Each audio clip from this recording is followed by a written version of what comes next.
Sortez les mains de vos poches! Les mains hors des poches! Coup de feu! Il a sorti une arme, mais j'ai même pas eu le temps de la voir. Les mains hors des poches! J'ai entendu le coup de feu et je me suis écroulé. C'est là que j'ai compris qu'il s'était passé quelque chose de grave. Les mains hors des poches! Le danger était d'autant plus grand que je n'avais pas dégainé mon arme de service. Je n'avais aucun renfort. Et l'endroit le plus proche pour me mettre à l'abri, c'était ma voiture, parce que j'étais dans un lieu ouvert. J'ai commencé à m'affoler et je me suis dit, il faut absolument que je me sorte de là le plus vite possible. J'ai reçu une balle dans le cou. Elle a touché mon menton avant de retomber et d'entrer juste ici, par la gorge, à côté de ma trachée. Coup de feu! Le tireur continue de s'acharner sur le policier blessé qui s'est écroulé à terre. J'ai aussi reçu une balle dans le bras gauche et ça l'a pulvérisé. J'étais absolument incapable de lever le bras. J'ai quand même essayé, j'avais la moitié du bras pointé vers le ciel et l'autre moitié en direction du sol.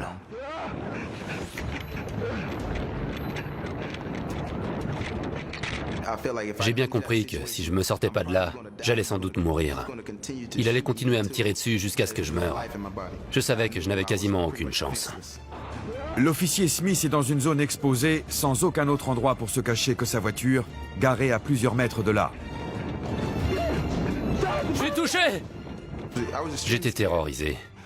Mon cœur battait la chamade. Ma voix faiblissait. J'ai vu mon bras en sang et j'ai vraiment cru que j'allais mourir. Dans la panique et malgré une douleur lancinante, l'officier de police monte dans sa voiture et lance un appel à l'aide désespéré. Centrale, je suis blessé. Ici Echo 7, je suis touché. Je suis touché. J'étais à la poursuite d'un... Centrale? À l'aide. J'ai eu très peur de mourir. Je voulais pas mourir. Son sentiment de panique ne fait qu'empirer les choses.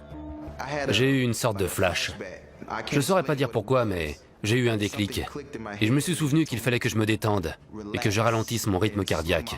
Sinon, j'allais me vider de mon sang. Centrale, ici Echo 7. Je suis touché. Je suis touché. Je suis blessé. Envoyez les renforts. J'ai le bras cassé. Venez m'aider.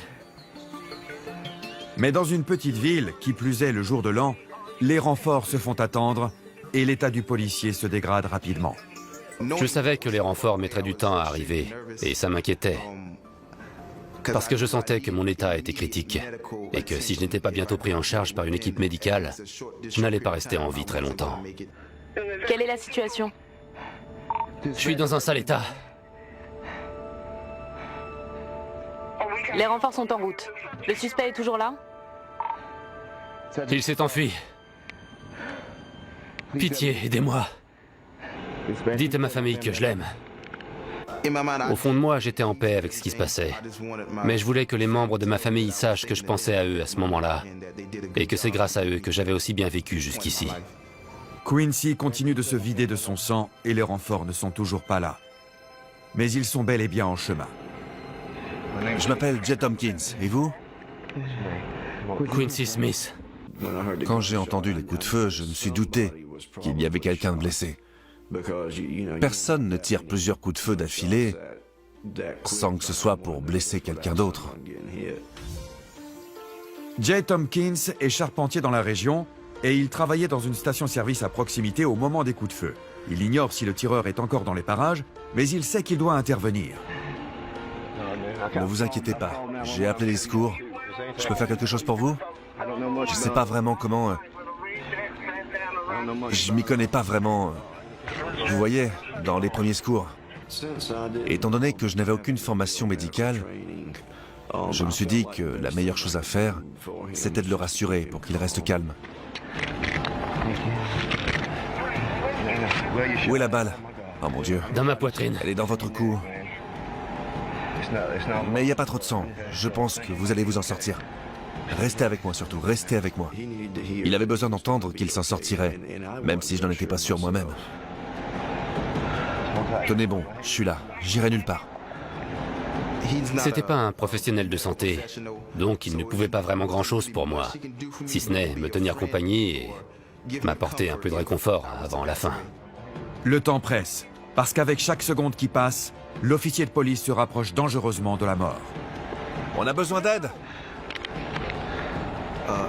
À ce moment-là, j'ai cru que j'allais mourir. Je m'attendais pas à rentrer chez moi ce soir-là.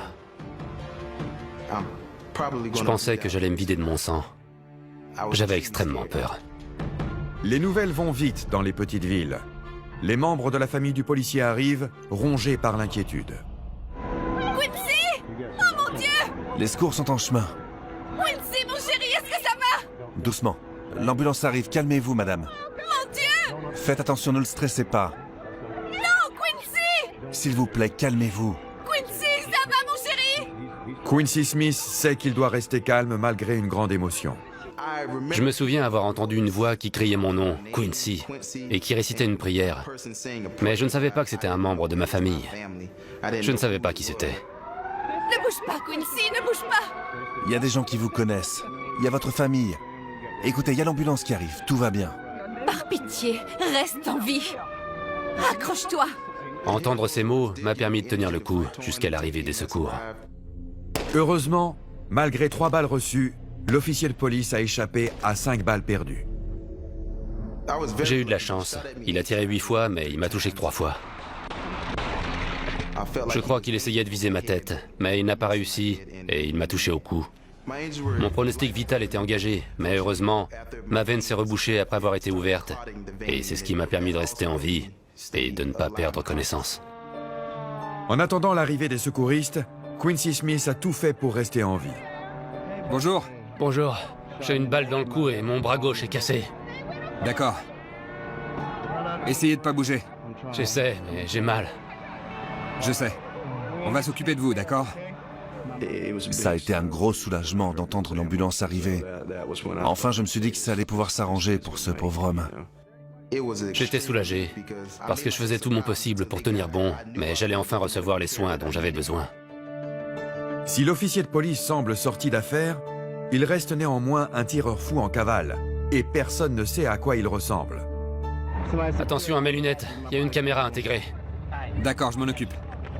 Tout ce dont la police a besoin se trouve dans une infime partie de l'équipement du policier, ses lunettes à caméra intégrée. J'ai acheté ces lunettes moi-même. J'ai été sur Internet et je suis tombé sur cette paire. D'après la description technique, elles avaient une caméra à haute définition, un micro de bonne qualité, et elles ne coûtaient que 30 $. Grâce aux images capturées par les lunettes à 30 $ du policier, le coupable, Michael Orr, a pu être appréhendé 2 heures plus tard. La caméra a joué un rôle déterminant dans mon cas. Elle a permis d'arrêter l'homme qui a essayé de me tuer. Sans elle, on serait sans doute toujours à la recherche de cet homme, parce que personne n'aurait su l'identifier. Il a essayé de changer de vêtements, mais grâce aux images où on voit son visage enregistré par ma caméra, l'affaire a pu être résolue.